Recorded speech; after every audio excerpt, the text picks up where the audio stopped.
Hi, my name's Crystal Starr. I'm from Lakeview. Lakeview! And my piece is called What It Means to Be Fat.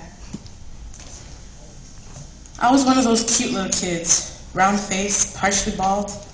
I was all over the place, smiling, laughing. I remember falling down the stairs in second grade, sitting at the bottom laughing. Then everybody else started laughing, because laughing was okay back then.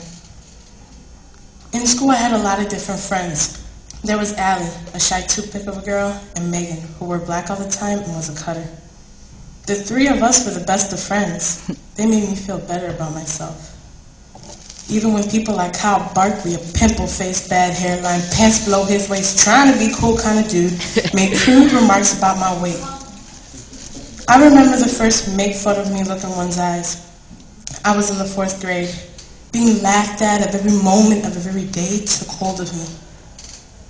I go home letting all that fear out, but kept getting it back as I looked in the mirror. Fat, so I heard. So fat I hear an earthquake.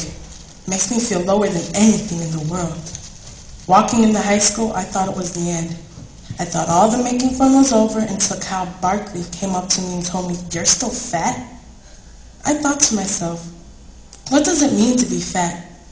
Does it mean the 7-day Jenny Craig challenge? Or like the contestants on The Biggest Loser, doing something to change their lives to be happy with themselves?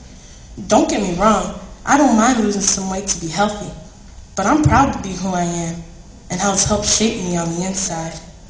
So the next time I see that pimple-faced, bad hairline, pants below his waist, trying to be cool kind of dude, Kyle Barkley, coming up to me saying that I'm still fat, I'll say, hell yeah, fabulous and